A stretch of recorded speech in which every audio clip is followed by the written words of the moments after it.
Halo, saudara terkasih, pendengar setia podcast Evangelion. Salam jumpa kembali di podcast kita. Kita akan merenungkan firman Tuhan, mari kita berdoa. Bapa kami di surga, Bapa yang Maha Kasih, kami bersyukur untuk kesempatan mendengarkan firman-Mu. Kami datang dengan hati yang rindu mendengarkan firman-Mu. Bukalah telinga kami, lembutkanlah hati kami, dan berbicaralah kepada kami melalui firman-Mu saat ini. Kami mohon Roh Kudus membimbing kami memahami kebenaran-Mu dan menolong kami untuk menerapkannya dalam kehidupan kami sehari-hari. Dalam nama Tuhan Yesus Kristus kami berdoa. Amin. Saudara-saudara yang dikasihi Tuhan, Shalom. Saya memulai dengan pertanyaan yang sederhana. Apakah saudara pernah mengalami masa-masa yang sangat sulit sampai saudara bertanya-tanya, di mana Tuhan? Mengapa dia seperti diam saja?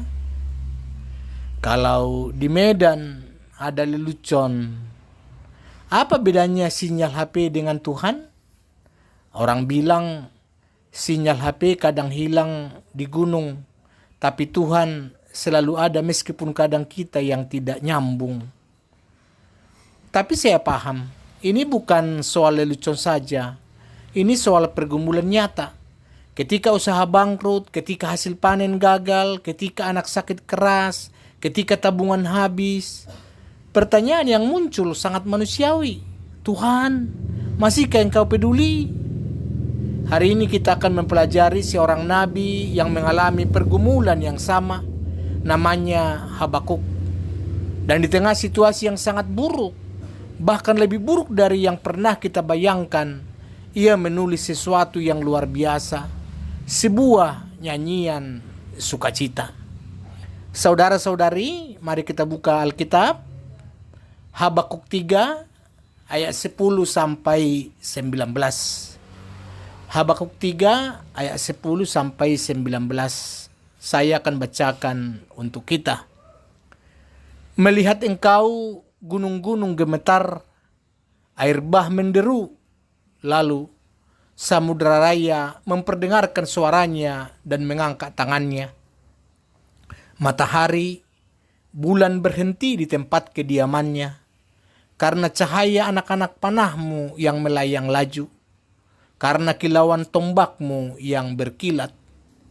Dalam kegeraman engkau melangkah melintasi bumi, dalam murka engkau menggasak bangsa-bangsa. Engkau berjalan maju untuk menyelamatkan umatmu, untuk menyelamatkan orang yang kau urapi. Engkau meremukkan bagian atas rumah orang-orang fasik, dan kau buka dasarnya sampai batu yang penghabisan. Engkau menusuk dengan anak panahnya sendiri kepada laskarnya, yang mengamuk untuk menyerahkan aku dengan sorak-sorai, seolah-olah mereka menelan orang tertindas secara tersembunyi. Dengan kudamu engkau menginjak laut, timbunan air yang membuih. Ketika aku mendengarnya gemetarlah hatiku, mendengar bunyinya menggigillah bibirku, tulang-tulangku seakan-akan kemasukan sengal, dan aku gemetar di tempat aku berdiri. Namun dengan tenang akan kunantikan hari kesusahan yang akan mendatangi bangsa yang bergerombolan menyerang kami. Sekalipun pohon ara tidak berbunga, pohon anggur tidak berbuah, hasil pohon zaitun mengecewakan.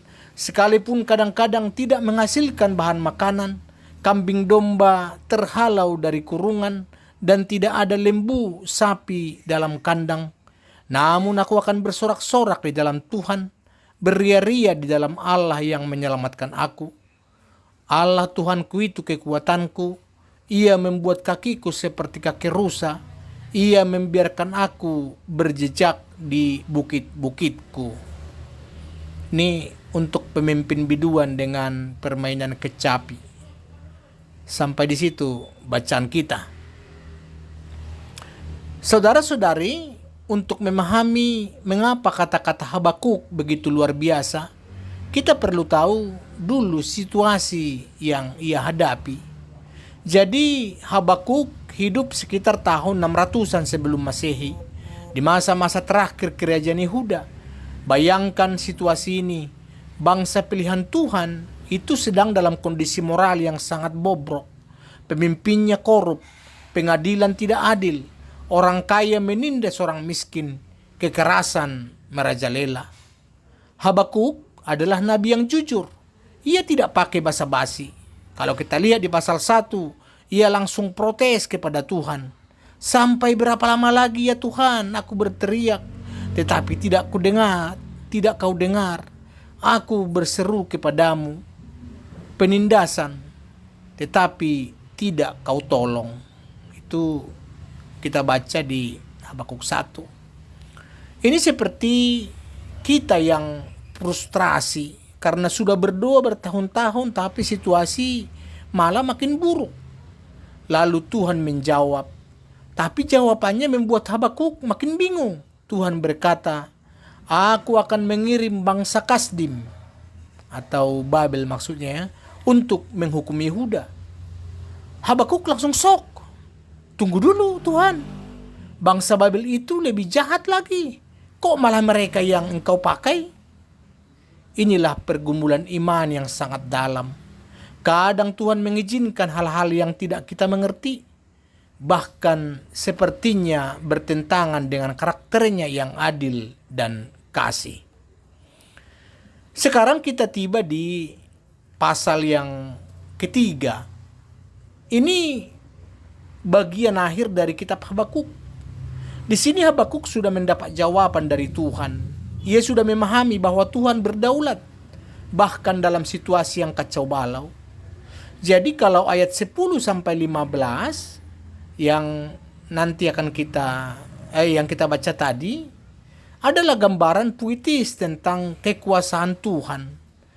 Yang dikatakan tadi gunung-gunung gemetar, ya laut mengamuk, matahari dan bulan berhenti. Ini semua bahasa sastra yang menggambarkan betapa dahsyatnya kuasa Tuhan ketika ia bertindak. Jadi karena itu kita tidak nanti bahas ini ayat 10 sampai 15 sampai 16 kita tidak bahas karena itu hanya menggambarkan kebesaran Tuhan. Di ayat 16 dikatakan, aku mendengarnya maka gemetarlah hatiku. Di sini Habakuk takut. Ia tahu bahwa penghakiman akan datang. Ia tahu bahwa bangsa Babel akan menyerang. Ia tahu masa-masa sulit akan menanti. Dan disinilah keajaiban terjadi. Inilah yang kita bahas nanti di ayat 17 sampai 19. Habakuk membuat pernyataan iman yang paling luar biasa dalam seluruh Alkitab Perjanjian Lama.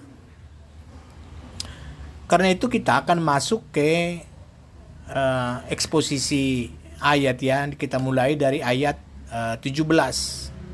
Ini berbicara tentang sukacita di tengah kehancuran. Jadi ayat 17 ini adalah gambaran kehancuran total. Dikatakan demikian, sekalipun pohon ara tidak berbunga, pohon anggur tidak berbuah, hasil pohon zaitun mengecewakan, sekalipun ladang-ladang tidak menghasilkan bahan makanan, kambing domba berhalau dari kurungan, dan tidak ada lembu sapi dalam kandang. Ini bukan gambaran krisis yang kecil, tapi ini gambaran memang kehancuran yang total. Kalau kita misalnya di kampung sana, di Toba sana, kalau yang bagi kita yang paham pertanian, itu kita bayangkan sawah kita yang biasanya menghijau dengan padi, itu sekarang sudah kering kerontang. Tidak ada padi, tidak ada jagung, tidak ada apa-apa. Bahkan babi yang biasa kita pelihara untuk acara adat, itu juga habis. Kerbau untuk bajak sawah sudah tidak ada. Bahkan ayam pun sudah kosong. Untuk yang tinggal di kota, mungkin kita bisa bayangkan bagaimana usaha yang bangkrut, rekening bank kita sudah kosong, tabungan habis, pekerjaan hilang, rumah hendak disita bank, dan hutang kita pun menumpuk. Jadi Habakuk di sini kalau kita bedah ayat 17 ini ada 6 hal yang hancur. Yang pertama, pohon ara tidak berbunga. Pohon ara ini merupakan simbol kesejahteraan dan keamanan. Tidak ada bunga, berarti tidak ada harapan untuk panen. Lalu yang kedua, pohon anggur tidak berbuah. Anggur ini adalah simbol sukacita dan perayaan. Di sini dikatakan tidak ada anggur, berarti tidak ada alasan merayakan apapun. Lalu hasil zaitun mengecewakan. Zaitun adalah sumber minyak untuk masak, untuk lampu, untuk upacara keagamaan. Gagal panen zaitun itu berarti kehidupan sehari-hari pasti lumpuh. Lalu sawah ladang tidak menghasilkan. Ini bahan makanan pokok. Tidak ada gandum berarti tidak ada roti, tidak ada makanan dasar. Lalu yang kelima, kambing domba terhalau.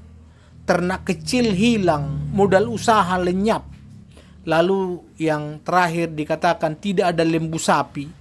Lembu adalah tenaga kerja untuk pengolah tanah dan juga aset berharga. Tidak ada lembu berarti tidak bisa bertani lagi. Jadi ini adalah gambaran kehancuran ekonomi, kehancuran sosial, bahkan kehancuran spiritual yang menyeluruh. Total loss, bangkrut total. Jadi ini ibarat humor ya, kalau orang Batak bilang ya molosongonon nama nata pangido tu Tuhan ay nga sudi habis dan adong natinggal. Kalau begini apa yang kita keminta ke Tuhan, tidak ada yang tersisa. Lalu di ayat 18 ini ada kata namun. Ini kata penyambung ya yang mengubah segalanya. Jadi kalau kita perhatikan kata paling penting di seluruh ayat 18 ini, namun aku akan bersorak-sorai di dalam Tuhan, beria-ria dalam Allah yang menyelamatkan aku. Kata namun di dalam bahasa Ibrani adalah wa'ani. Saudara-saudara, jangan bingung, ini tidak perlu dihafal. Sebuah kata yang menunjukkan kontras yang tajam. Jadi kata namun ini bukan yang setengah hati, tapi yang tegas, penuh keyakinan. Ini seperti seorang yang berdiri di tengah reruntuhan, di tengah puing-puing kehancuran, lalu berteriak, tapi saya tetap akan bersuka cita. Jadi orang normal akan bilang, ia gila. Tapi di sini Habakuk tidak gila. Ia justru paling waras di antara semuanya. Mengapa ada dua kata kunci di sini? Yang pertama, bersorak-sorak di dalam Tuhan. Ini bukan bersorak karena situasi membaik. Tidak. Situasinya masih hancur, tapi bersorak di dalam Tuhan. Ini perbedaan yang sangat mendasar. Jadi sukacita dunia bergantung pada keadaan. Misalnya dapat gaji, dapat bonus, naik pangkat, anak lulus ujian, tentu kita senang, kita bersukacita. Tapi begitu situasi buruk, itu semua sukacita bisa hilang. Sukacita yang Habakuk bicarakan berbeda. Ini sukacita yang tidak bergantung pada keadaan, tapi bergantung kepada siapa? Tuhan. Contoh sederhana begini. Seorang anak kecil yang sakit keras, dia kesakitan, tapi ketika ayahnya datang dan memeluknya, ia tersenyum.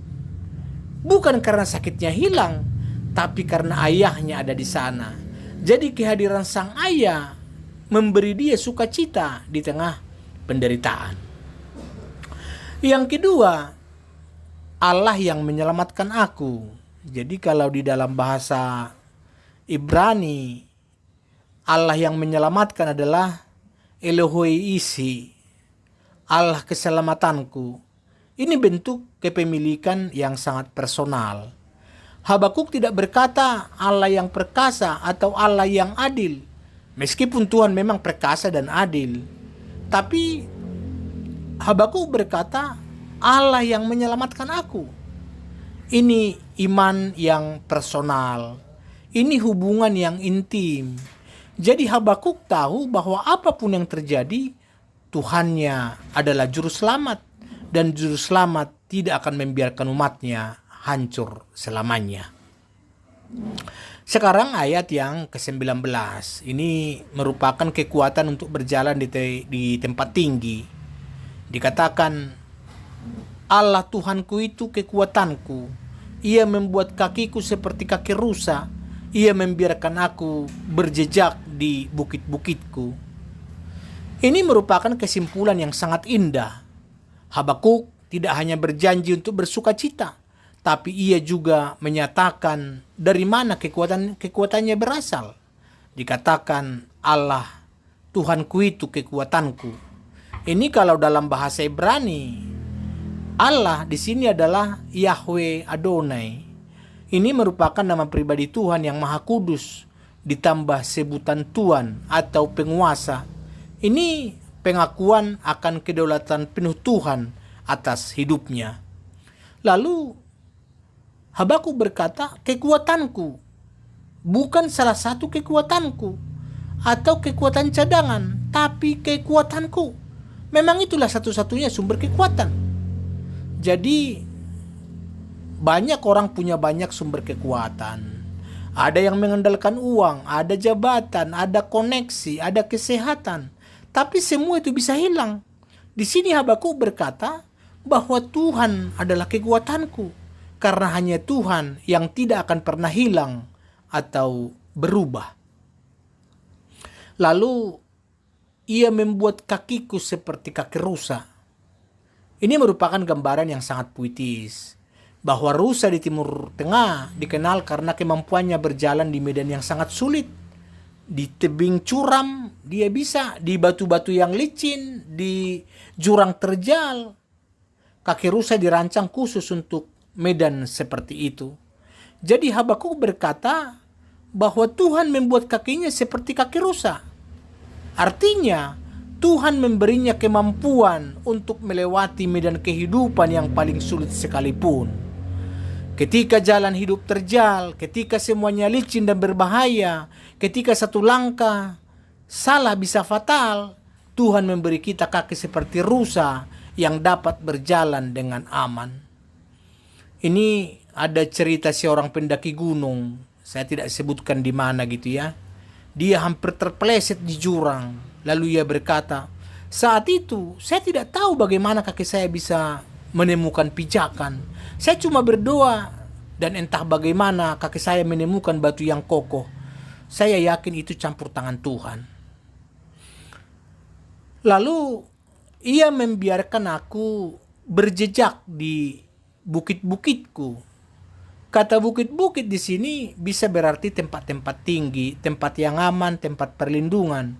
Kalau di dalam konteks militer, bukit adalah posisi strategis.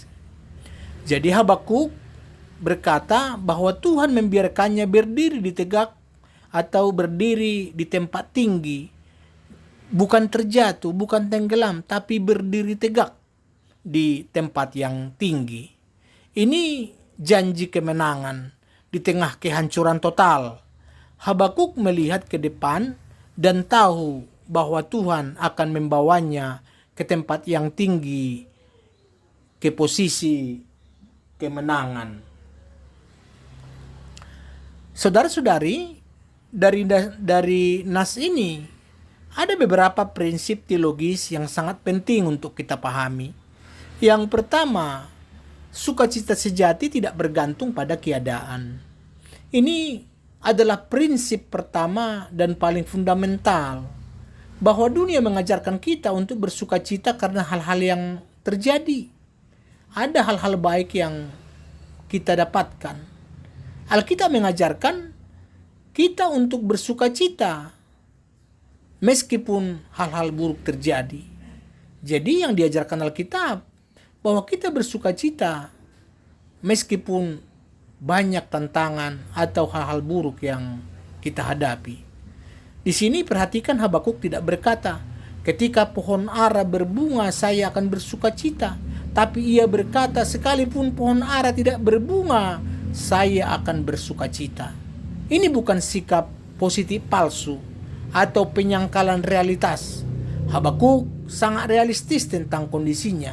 Ia menyebutkan semua kehancuran dengan detail, tapi ia memilih untuk bersuka cita karena keadaan, melainkan karena Tuhan. Jadi dia bersuka cita bukan karena keadaan, melainkan karena Tuhan.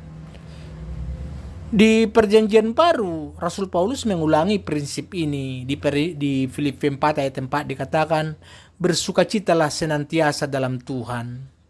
Lalu di Filipi 4 ayat 12 sampai 12, Paulus menulis, aku telah belajar mencukupkan diri dalam segala keadaan. Aku tahu apa itu kekurangan dan aku tahu apa itu kelimpahan. Ini adalah kematangan rohani. Orang Kristen yang dewasa tidak naik turun secara emosional setiap kali keadaan berubah. Mereka tetap stabil karena mereka berlabuh pada Tuhan yang tidak berubah. Yang kedua, iman sejati memilih untuk percaya ketika tidak ada bukti terlihat. Ini adalah definisi iman menurut Alkitab. Saudara-saudari masih ingat definisi iman menurut Ibrani 11? Ibrani 11 ayat 1 berkata bahwa iman adalah dasar dari segala sesuatu yang kita harapkan dan bukti dari segala sesuatu yang tidak kita lihat. Habakuk tidak melihat pemulihan. Ia tidak melihat panen yang melimpah. Tapi ia percaya akan Tuhan. Ia tidak melihat kelimpahan. Ia tidak lihat, yang ia lihat adalah kehancuran. Tapi ia percaya bahwa Tuhan setia. Ini sama seperti Abraham yang percaya Tuhan akan memberinya anak meskipun usianya sudah sangat tua. Ini seperti Nuh yang membangun bahtera meskipun belum pernah ada hujan. Ini seperti Maria yang percaya ia akan mengandung Mesias meskipun ia masih perawan. Ini sesuai dengan epistel di minggu lalu di minggu kuasa demongoniti. Iman sejati tidak memerlukan bukti terlebih dahulu. Iman sejati itu mempercayai karakter Tuhan meskipun kita tidak memahami rencananya. Saudara-saudari, itu seperti seorang anak kecil melompat dari tangan ke pelukan ayahnya atau melompat dari tangga ke pelukan ayahnya. Ia tidak perhitungan dulu apakah ayahnya cukup kuat menangkapnya. Ia tidak minta bukti dulu. Ia langsung lompat karena ia percaya ayahnya akan menangkapnya. Itulah sebenarnya iman. Yang ketiga, Tuhan adalah sumber kekuatan di tengah kelemahan. Habakuk berkata, Allah Tuhanku itu kekuatanku. Jadi bukan dikatakan aku kuat, tapi dia kekuatanku. Tapi yang pasti bahwa memang Habakuk berkata bahwa Allah Tuhanku itu kekuatanku. Ini sangat penting untuk dipahami. Kita tidak dipanggil untuk menjadi kuat dengan kekuatan sendiri, tapi kita dipanggil untuk mengandalkan kekuatan Tuhan. Paulus menulis di 2 Korintus 12 ayat 9 sampai 10. Tetapi jawab Tuhan kepadaku, cukuplah kasih karuniaku bagimu, sebab justru dalam kelemahanlah kuasaku menjadi sempurna. Sebab itu terlebih suka aku bermegah atas kelemahanku, supaya kuasa Kristus turun menaungi aku. Sebab jika aku lemah, maka aku kuat. Ini sebenarnya merupakan paradoks Kristen. Kita kuat justru ketika kita mengakui kelemahan kita dan bergantung sepenuhnya pada Tuhan. Banyak orang Kristen merasa harus kuat sendiri, harus bisa mengatasi masalah sendiri, tidak boleh mengeluh, tidak boleh menangis. Itu salah. Tapi justru ketika kita mengakui bahwa Tuhan, saya tidak kuat, saya butuh Engkau, sebenarnya disitulah kuasa Tuhan bekerja. Disitulah kita bisa kuat. Yang keempat, Tuhan membawa kita melewati bukan menghindarkan dari kesulitan. Perhatikan, Habakuk tidak berkata, Tuhan akan membuat jalan saya mudah. Ia berkata, Tuhan membuat kaki saya seperti kaki rusa untuk berjalan di medan sulit. Jadi Tuhan tidak berjanji hidup Kristen akan mudah, bahwa Tuhan berjanji Dia akan menyertai kita di tengah kesulitan. Makanya di Mazmur 23 tempat dikatakan, sekalipun aku berjalan dalam lembah kekelaman, aku tidak takut bahaya sebab Engkau besertaku. Begitu juga di Yesaya 43 ayat 2, apabila engkau menyeberang melalui air, aku akan menyertainya. Apabila melalui sungai-sungai, engkau tidak akan hanyut. Apabila engkau berjalan melalui api, engkau tidak akan dihanguskan. Tuhan tidak mengatakan kita tidak akan melewati air, tidak akan melewati api, tapi Dia berjanji kita tidak akan hanyut, kita tidak akan terbakar, karena Dia menyertai kita. Saudara-saudari, sekarang pertanyaan yang paling penting, bagaimana kita menerapkan kebenaran ini dalam hidup kita? Yang pertama, belajar bersyukur dalam segala keadaan. Ini adalah disiplin rohani yang harus kita latih setiap hari. Setiap pagi ketika bangun, ucapkan 3 hal yang saudara syukuri. Bukan karena keadaan sempurna, tapi karena Tuhan itu baik. Ketika menghadapi masalah, tahan diri untuk tidak langsung mengeluh. Ambil napas dan katakan, Tuhan, aku tidak mengerti, tapi aku percaya Engkau baik. Ini bukan berarti kita tidak boleh jujur dengan perasaan kita. Habakuk sendiri jujur bahwa ia gemetar dan takut. Di ayat 16 ya dikatakan, tapi setelah mengakui perasaannya, ia memilih untuk percaya dan bersukacita. Yang kedua, fokus pada siapa Tuhan, bukan pada apa yang kita alami. Ketika kita fokus pada masalah, masalah akan terlihat sangat besar. Ketika kita fokus pada Tuhan, masalah akan terlihat kecil. Saudara-saudari, ketika cemas, baca kembali atribut-atribut Tuhan, bahwa Dia Maha Kuasa, Dia Maha Tahu, Dia Maha Hadir, Dia Maha Kasih, bahwa Dia setia, Dia adil. Ingat kembali pertolongan Tuhan di masa lalu. Buat jurnal berkat. Catatlah setiap kali Tuhan menolong. Ketika menghadapi krisis baru, baca kembali jurnal itu untuk menguatkan iman itu, iman kita. Kalau kita catat, secara kita tidak sadari, sebenarnya Tuhan selalu menolong kita di dalam kehidupan kita. Lalu Habakuk melakukan ini di ayat 10 sampai 15. Ia mengingat kembali bagaimana Tuhan bertindak dengan kuasa itu di masa lalu. Ia menguatkan imannya untuk masa depan. Yang ketiga, bangun komunitas iman yang saling menguatkan. Kita tidak dipanggil untuk berjuang sendirian. Kita memerlukan tubuh Kristus, memerlukan jemaat untuk saling menguatkan. Karena itu bergabunglah dengan kelompok kecil atau persekutuan. Bagikan pergumulan saudara, biarkan saudara seiman mendoakan dan mendukung. Ketika saudara seiman sedang susah, jangan cuma bilang saya doakan. Telepon dia, kunjungi dia, bantu secara praktis kalau bisa. Amsal 17 berkata, seorang sahabat menaruh kasih setiap waktu dan menjadi seorang saudara di dalam kesukaran. Yang keempat, berlatih disiplin rohani secara konsisten. Iman Habakuk tidak tumbuh dalam semalam. Ia adalah nabi yang sudah lama berjalan dengan Tuhan. Ketika krisis datang, imannya cukup kuat. Karena itu, baca Alkitab setiap hari. Tidak harus lama, tapi konsisten. Mulai dengan 10 sampai 15 menit setiap hari. Berdoa secara teratur pagi dan malam. Gunakan doa yang bagaimana pujian, pengakuan dosa, syukur, dan permohonan. Lalu mengikuti ibadah dengan setia, baik ibadah minggu maupun persekutuan di tengah minggu. Ketika kita melatih disiplin rohani di saat tenang, kita akan kuat ketika badai datang. Yang kelima, tentukan pilihan iman setiap hari. Iman adalah pilihan. Setiap hari kita harus memilih, apakah saya akan percaya Tuhan atau percaya pada apa yang saya lihat. Habakuk membuat pilihan. Dikatakan namun aku akan bersorak-sorak.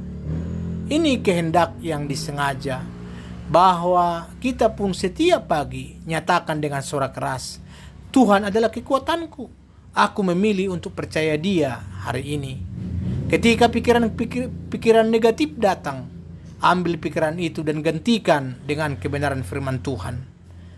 Misalnya itu 2 Korintus 10 ayat 5. Saudara-saudari yang dikasihi Tuhan, mungkin hari ini ada di antara kita yang sedang mengalami pohon ara tidak berbunga. Usaha saudara sedang sulit, kesehatan saudara sedang bermasalah, hubungan keluarga sedang retak, keuangan sedang menipis. Habakuk berkata kepada kita, jangan menyerah, jangan putus asa, pilih untuk bersukacita di dalam Tuhan. Ini bukan perintah yang kejam, ini adalah undangan untuk mengalami sukacita yang lebih dalam dari sukacita duniawi, sukacita yang tidak bisa dirampas oleh keadaan apapun. Dan ingatlah, Tuhan yang membuat kaki kita seperti kaki rusa. Ia akan membawa kita melewati medan yang paling sulit sekalipun. Ia akan membawa kita ke tempat yang tinggi, ke kemenangan. Bertahanlah, percayalah, bersorak-soraklah di dalam Tuhan. Sebab Dia yang memulai pekerjaan yang baik di dalam kita akan menyempurnakannya sampai pada hari Kristus Yesus. Saudara-saudari, untuk mengakhiri mari kita berdoa. Bapa kami yang Maha Kasih, kami bersyukur untuk firman-Mu saat ini. Kami bersyukur untuk teladan Habakuk yang mengajarkan kami bahwa sukacita sejati tidak bergantung pada keadaan, tetapi bergantung kepadamu. Tuhan, kami mengakui bahwa tidak mudah untuk bersukacita ketika segala sesuatu hancur. Kami mengakui bahwa kami sering fokus pada masalah daripada padamu. Ampuni kami Tuhan. Hari ini kami memilih untuk percaya. Kami memilih untuk bersukacita di dalam-Mu. Kami percaya bahwa Engkau adalah Allah yang menyelamatkan kami. Engkau adalah kekuatan kami. Bagi mereka yang sedang berjuang hari ini, yang usahanya sedang sulit, yang kesehatannya sedang bermasalah, yang keluarganya sedang bergumul, kami memohon kekuatan-Mu. Buatlah kaki mereka seperti kaki rusa, bawa mereka ke tempat yang tinggi. Tunjukkan kesetiaan-Mu. Tuhan, ajarlah kami untuk hidup dalam iman, bukan dalam apa yang kami lihat. Ajarlah kami untuk bersandar padamu dalam segala keadaan. Kami percayakan hidup kami ke dalam tangan-Mu yang penuh kasih. Dalam nama Tuhan Yesus Kristus, Juru Selamat dan Tuhan kami yang hidup, kami berdoa. Amin. Shalom. Terima kasih telah mendengarkan sampai selesai. Kalau Bapak, Ibu, Saudara-saudari diberkati, bagikan kepada teman saudara, mungkin mereka membutuhkan. Tuhan Yesus memberkati.